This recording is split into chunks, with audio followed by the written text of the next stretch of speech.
Hey guys, what's up guys? I'm doing a creepypasta, not a gaming creepypasta. It's a actually popular creepypasta called Jeff the Killer.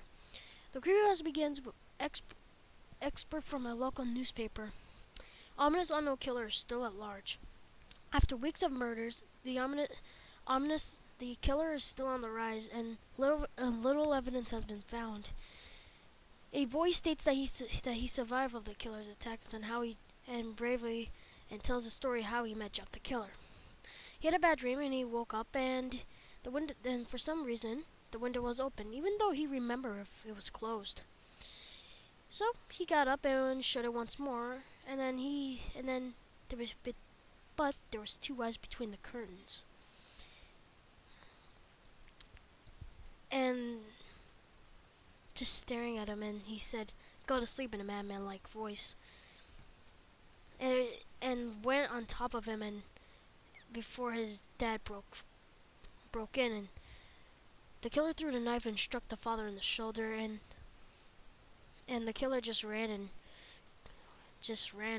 vanished to the distance. The killer is will never forget the boy will never forget the killer's horrific face. Now it moves on with Jeff and his family moving in. Life was great. Jeff's dad has gotten a promotion, and they thought they thought it was a great idea to move into one of those fancy neighborhoods. A new neighbor, Barbara lives across the street, and she introduced her son, Billy. Jeff's mom Jeff's mom's name is Margaret, and her husband Peter and two sons Jeff and Lou.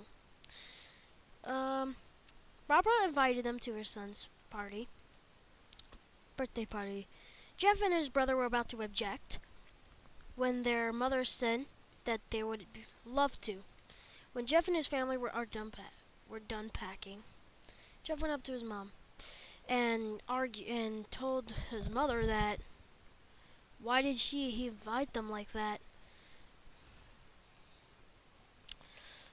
Jeff's mother said that we just moved them and they needed to show that they had to spend time with them, we want to spend time with them.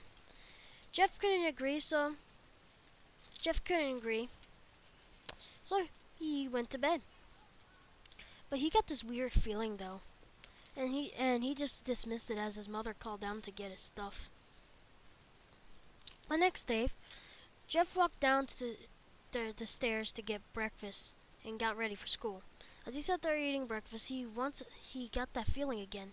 This time it was stronger. It gave him like it was tugging at him, but he dismissed it again. Jeff. Jeff were waiting at the bus, obviously. Of course, never mind. And then all of a sudden, a kid on a skateboard jumped over them, only inches above their laps. They jumped back and were angry at the kid. The kid landed and turned back to him and kicked his skateboard up with his hands. The kid seems about 12, a year younger than Jeff. Well, looks like we got some new meat. Suddenly, two other kids appear. One was like a planet, and the other one was super skinny. The skinny one was Keith, and the fat one was Troy. Um,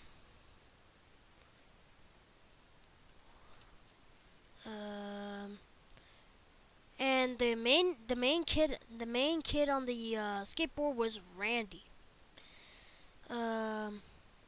Lou stood up and ready to punch the lights out of the kid's eyes when one of the friends pulled a knife on him and took Lou's wallet. And Jeff grew more agitated at him, but Jeff got this burning sensation feeling again, but he grew agitated at the skateboarder, and they said, Oh, what would you do? Just as he finished his sentence, chop! Jeff popped the kid's nose as Randy reached for his face. Jeff grabbed the kid's wrist and broke it. Randy screamed. Jeff grabbed Jeff grabbed the knife from his hand, and Troy Keith rushed. But Jeff was too quick. He threw Randy on the ground. Keith lashed at him, but Jeff ducked and stabbed him in the arm. Keith dropped his knife and fell to the ground, screaming. Troy rushed him too. Jeff didn't even need a knife. He just punched Troy straight in the stomach, and Troy went down as he threw up. Lou couldn't do nothing but look amazing at Jeff. Jeff, how did you do that? They saw the bus coming, and they knew they blames, so they ran as far as they could.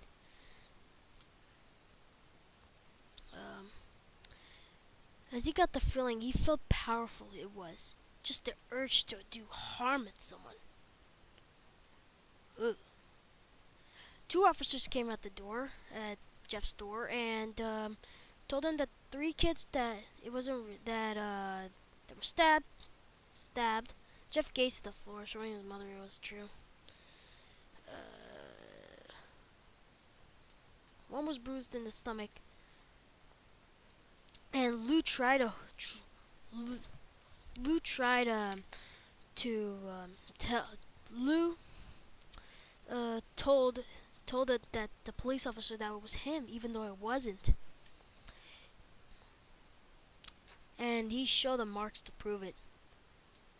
And Jeff persisted, but it didn't work. They took him to GEC. And it was the day and Jeff was the day they were going to the birthday party, and Jeff grabbed a white hoodie, and Jeff went and wore the white hoodie with black pants, and Jeff wore the white hoodie and black pants, and they had to go, so they went. Jeff walks outside of the yard and sees there's a bunch of kids, and suddenly a kid came up to him and handed him a toy gun and hat. "Want to play?" he said. Jeff said no, he's way old for this stuff. The kid kept persisting. And Jeff finally said fine. He put on the hat and pretended to shoot the kids. At first it was totally ridiculous, but actually he started to enjoy it.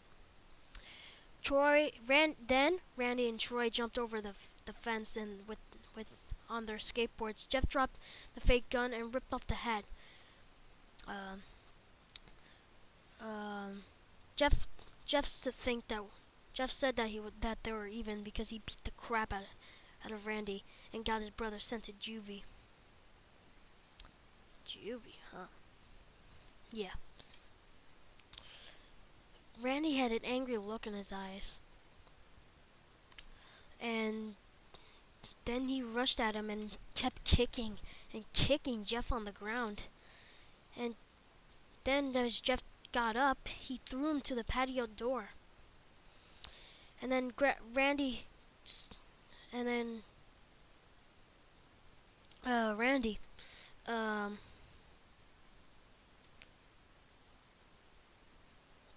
grabbed a bottle of vodka on the counter and smash it on Jeff's head.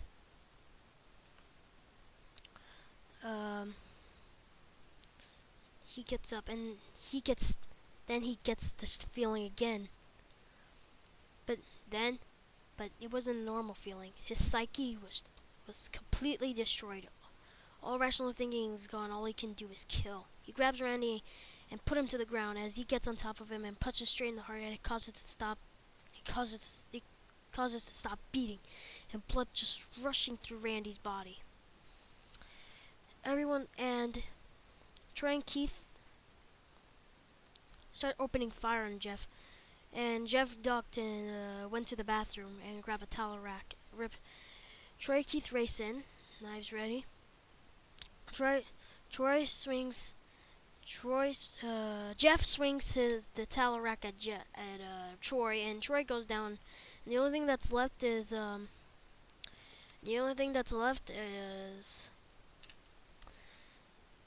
Keith. He swings it but fails because Keith is more at leash than any other bully. And Jeff swings it to his head again, and Keith was smiling, and Jeff asked what was so funny, and said that he had bleach and alcohol through his face and threw Lyra's face. And then Jeff, after a few weeks, Jeff was at the hospital. And then a few weeks, Jeff's face was bandaged, was removed, and everyone was in shock. Jeff's face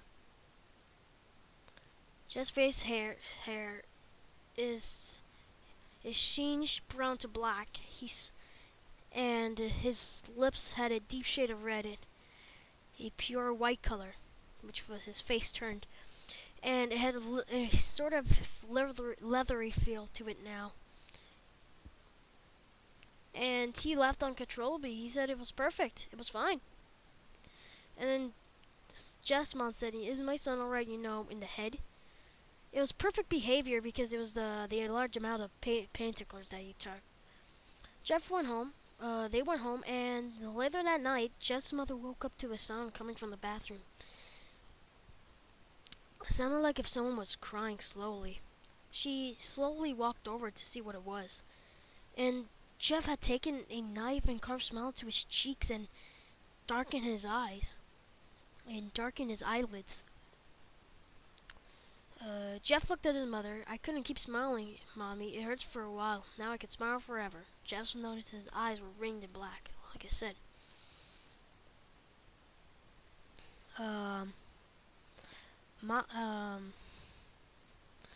Jeff's mom was gonna go to get his dad so he could see how pretty he looked, even though she was scared as hell. And then her mother told her to get a gun.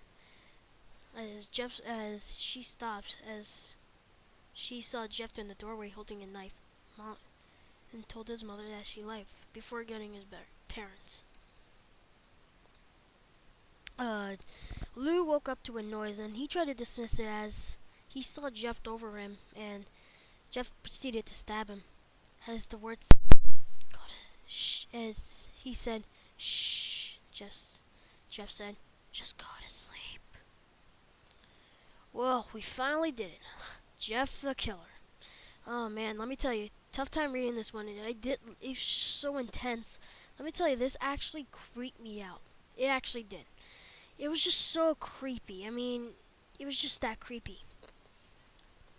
Well, it just really just doesn't, the picture of Jeff the Killer doesn't really scare me. I mean, if you look at his face, it just doesn't scare you, but you can make it less scary. Come on. It's not that bad, okay? It's not that bad. Okay? Okay? It's not that bad. And it's just, Jeff the Killer was just a good kid, but now he's just the killer. After that, sorry, that was my battery running out. Hold on. But after he said just go to sleep, now he's just creepy. And if we didn't see that creepy feeling, he just would have been another serial killer, right? But the one thing that messed up the whole reality was the bullies. I mean, pulling guns out and start shooting them. I mean, it was just so unrealistic and killed the realism. And it's just bad. I mean, I wish they fixed the bullies a little bit more to add more realistic than ever. I just don't get it. I mean, it's just the worst thing ever. I mean, I just don't get it. I mean, why would they add it to the story? I just don't like him. The bullies were the worst thing. Those were my problem. The bullies were just stupid. I just didn't like him. Those were the worst things. So, what would you add to make it better? And I'll see you in the next video. Hope you enjoy. See you later.